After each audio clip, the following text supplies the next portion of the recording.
As Linda mentioned, I'm with Kyle Lyle, Superintendent of Jackson Independent Schools.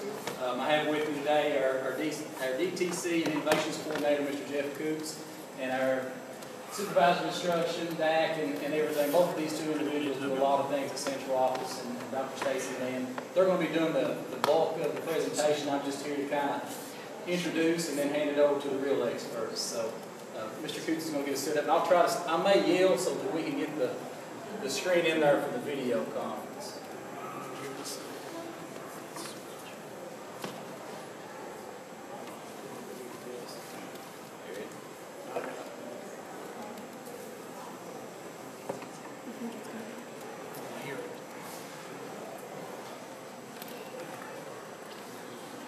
While he's getting that set up, our presentation today is on standards-based grading, and that's where our journey's taking us right now.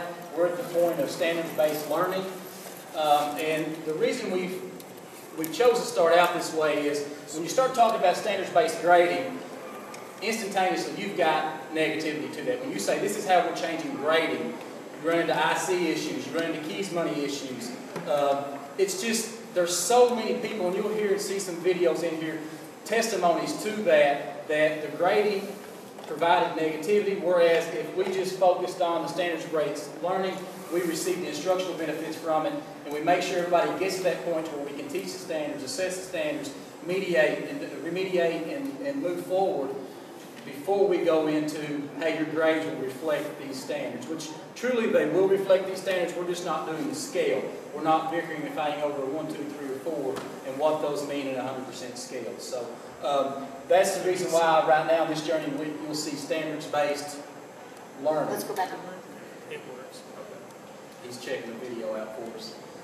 While he's getting that set up, and I'm going to go ahead and just skip past the first one because we've covered that.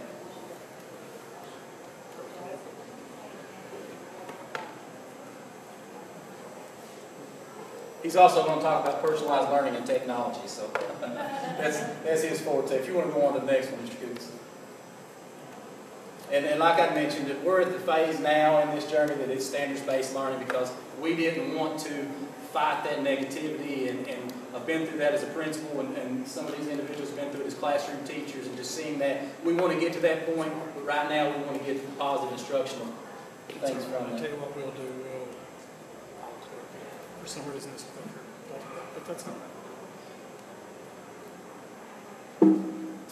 in this, and I know, don't pay attention to the PowerPoint right now, he'll get it up there. But basically, when we started this, we thought about, why change? And that's one of the things we thought, well, we're a top 15 school in the state according to our accountability model, but we want to be number 1. We want to be top 5 and then number 1. And to do that, you can't be complacent. So this is a pretty fitting quote for that. If you want to make your dreams come true, the first thing you need to do is wake up. And our wake-up moment is we realize we're not doing everything perfectly. So if you want to be the best, and especially the way that education is today and has been forever, you've got to continue to be lifelong learners and continue to grow and make changes as you need to. So that brought us to, as an administrative team, we decided if we're going to do these things, we've got CSIPs, we've got all these things that we're having to follow. Teachers can't tell you all the programs that we have, what we're implementing. We want to focus on 3 main things.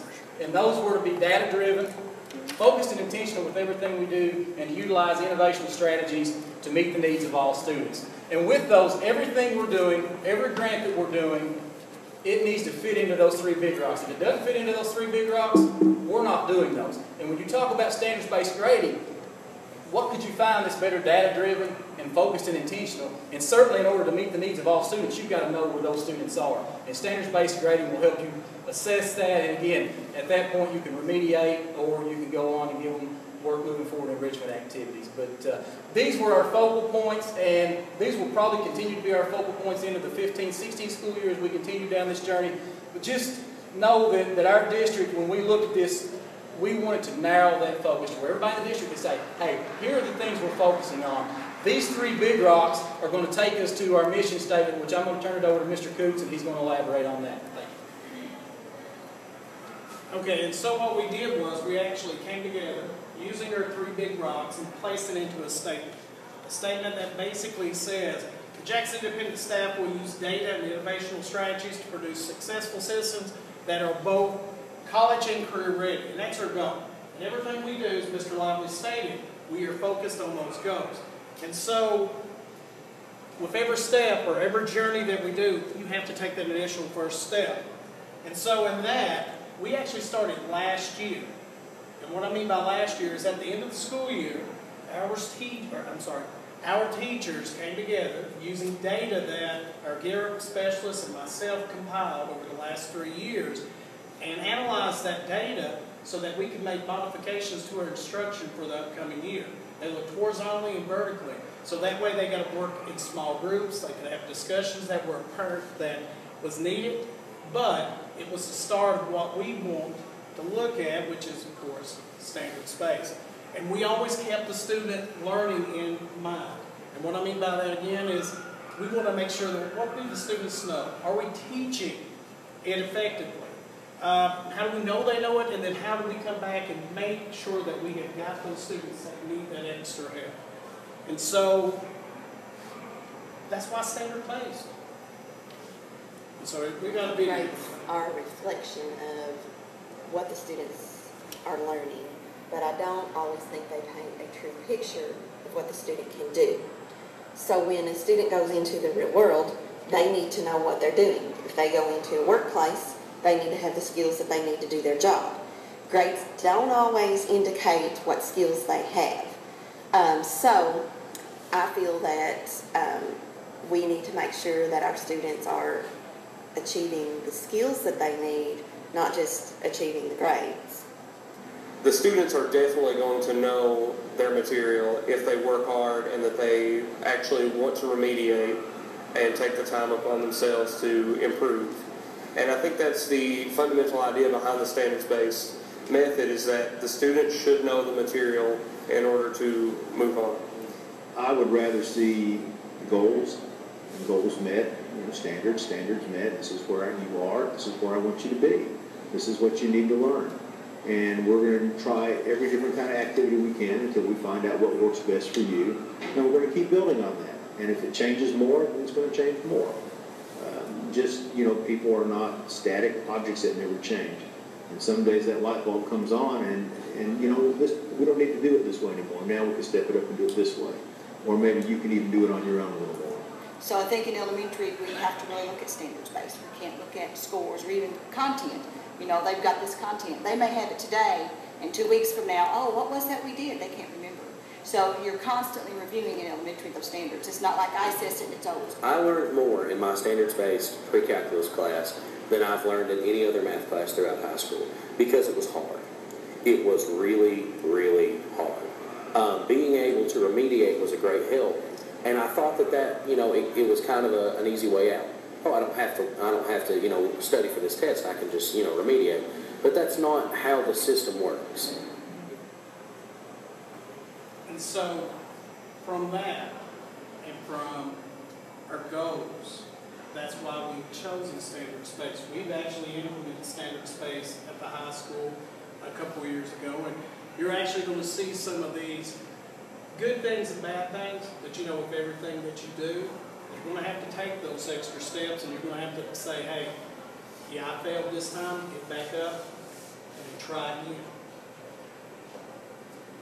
So I guess I kind of come in here, I actually just joined the Jackson City family over the summer. I was on maternity leave and really didn't come in until about the time that assessment data started coming out. And so as soon as I got that and we started going through it, we realized that when we dug deeper, looked good on the surface, but when we start digging deeper, there's some areas where we can focus on for that improvement. And so the place we wanted to focus was our elementary math.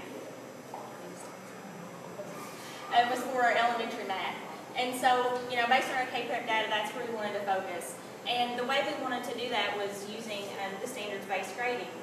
And first, when we originally were doing this in the summer, and there were some teachers, 4th and 5th grade math teacher and a middle school teacher that was most interested, that were part of the Next Gen Academy. But we decided that we actually needed to focus on down. When we started looking at some Stanford data and some other stuff that we had, math data, that maybe we need to go all the way down to K through 2, K through 3, and start looking there and building our way up. Being part of a K through 12 environment and having been a high school teacher and had those conversations of high school is going to blame middle school blames elementary, and it kind of becomes this ripple effect, and so why not start there?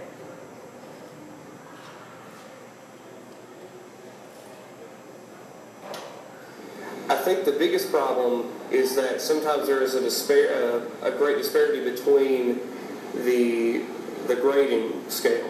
So, for example, if there is a scale from 1 to 3, the difference between a 2 and a 3 can be a D to an A, and that's a massive disparity. So I think the biggest problem right now with standard-based in high school is the keys money.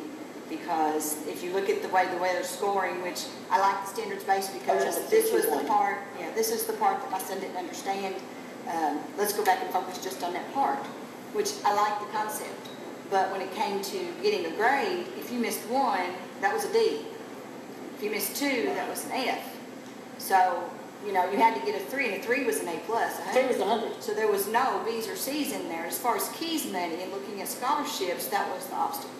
But I feel like if you can standardize it, if you can regulate it, then you get a more efficient environment for standards-based learning. When we tried it in high school at a class, and we spent 2 years trying to explain to parents how things were working before we finally had students saying, "This is much better. I understand what I'm doing." And the battle wasn't standards-based. The battle was explaining how we are grading to the parents. So I think if we can get that out of the way by starting at younger grades, then that takes a big distractor out of the way.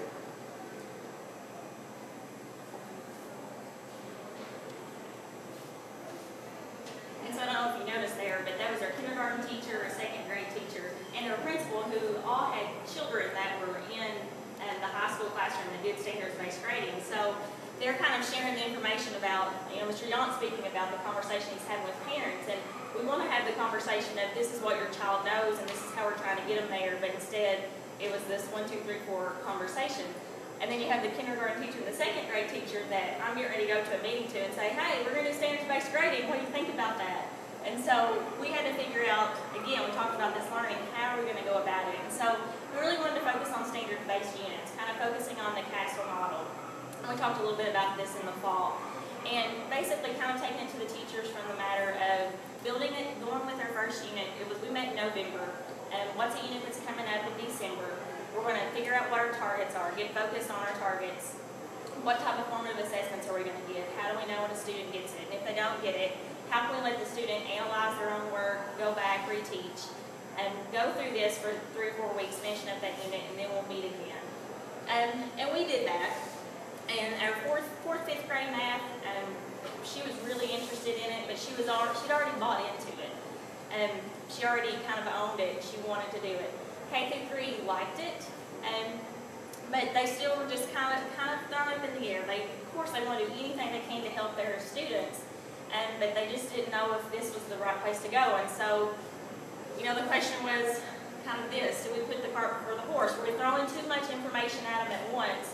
Something, you know, the CASTLE book, we spent a whole year doing a book study and learning about it. We were trying to throw it into basically one PLC meeting. Here's everything you need to know, now go do it in your classroom. So maybe not the best way to go about it. We can admit our mistakes, that's okay. So next, how can we change the mindset of our teachers? And the next piece that came up we thought about was assessment.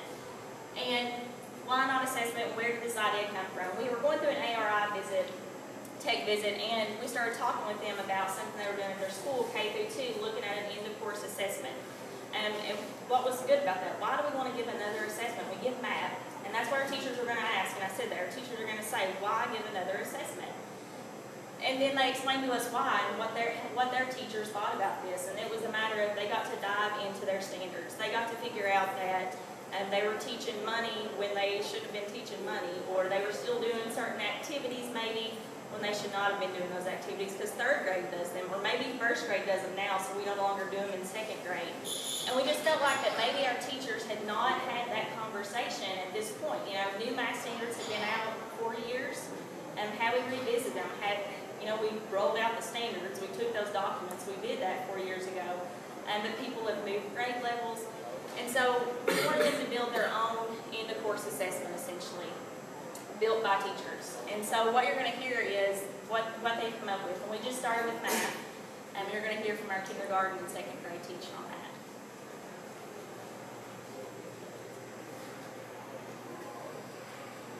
Well, I think going through those standards and creating your own EOC has been beneficial in the fact that I actually know my standards better than I did before, because I've had to come up with a question for each, or 2 questions for each one of them, sometimes 3 questions for each one of them. So the familiarity of it will help me next year at the beginning, how I teach the lessons. I think it will help too to be able to look at and say, what did I teach, the area that I taught, and did I focus too much on this area and not enough on this area? Because we broke it down by standard, which standards are we going to look at that are weaker for us? So we need to come up with more activities, more RTI activities, something to focus on those standards that we were weak in. Not necessarily stop the standards we were good in, you have to keep that going, but to be able to modify those standards when you're weak. And one of the questions that when we first talked about this too, when I was saying that, why another assessment, something else that they brought up was that we're saying we're going to teach to a test. And I think that mindset's also changed, that we weren't talking about teaching to a test. We're talking about figuring out how rigorous are our standards and how do we focus our instruction and how do we remediate so that kids are getting it and we're building that solid foundation all the way up so that then we can see those results, in that accountability portion. Mr. Coots, our next steps for the project. Okay, and so what are our next steps? Because, we've got an assessment built. We're going to actually go ahead and give that assessment at the end of the year. We're going to take the data from that assessment, analyze it to help us with our teaching strategies for next year. Kind of like we did the previous year, but this one's a little bit more aligned to the standards. And also focusing again on K2. But we're also going to go back and we're going to analyze those questions because maybe those questions aren't aligned to the standards as well as we thought, or maybe they're not as rigorous as what they are. The other thing that we want to do is we started out with the units. We're not giving up on that. We may have taken a blow and been knocked down, but we'll get back up on it because, number one, we believe that that is going to be the way that our structure is continuously building. And in that, we'll probably look at building types of formative assessments that are aligned to those standards, RTI planning, and also pacing those standards because we all need to make sure we're doing it correctly. And so, the other little piece to it is that we did the mathematics. When we did analysis, we looked at math and reading, but we didn't want to overwhelm them. We are going to now start looking at reading. And so we're going to try to focus that at the elementary level too. Which leads us into our next part, which I'll do the whole thing here. So I'll try to do it as quick because I know I probably don't have a lot of time, but personalized learning. So if you heard what Ms. Irwin stated at the end, she was talking about standards-based, but she was also talking about activities and so forth. So how can we personalize those students' learning? And that's what we have to try to figure out through a one-to-one. And when I look at this, this really hits back to our data. And again, he's already went over it, but I think that you have to look at the data. You have to use that data to make those decisions that are focused. And then, hey, we're all innovative. Because you have to be innovative, just like I was a few minutes ago with that, trying to get to work. But this was our journey at the start of this year.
So that was how our journey began. But, you know, with everything like in the one that we had before, steps, in this case, I wanted to actually say that we need to take baby steps.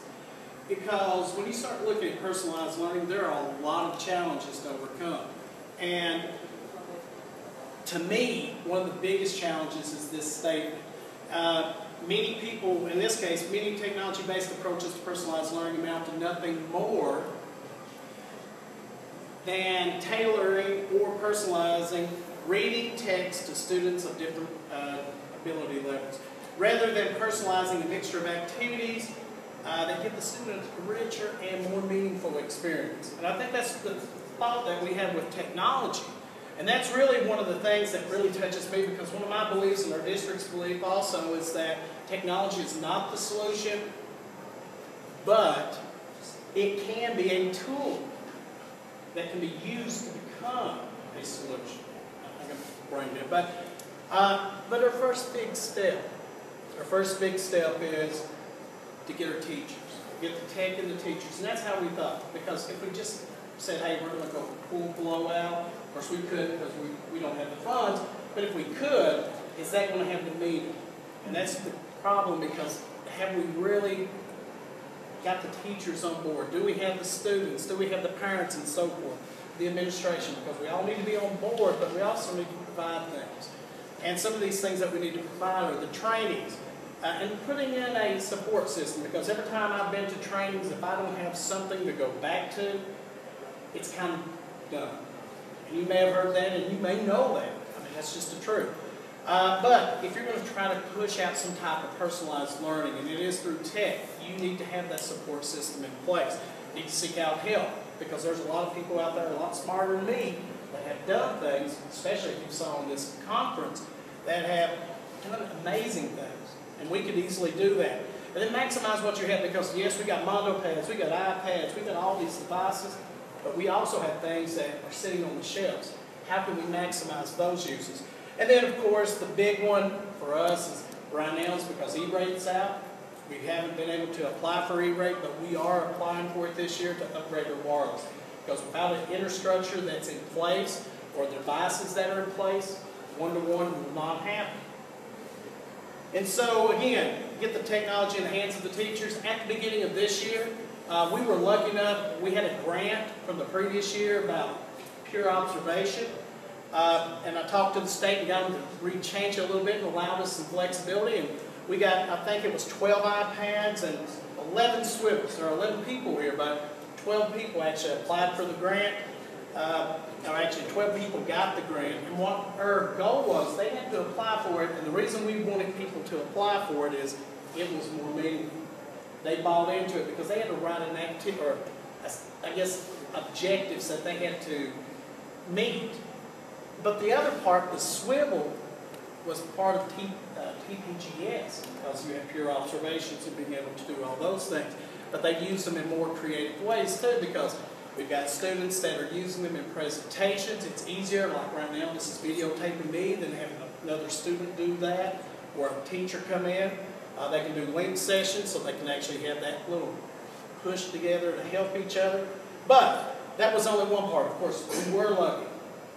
DataScene, which is not of this, but we've been part of that. We've got machines from them.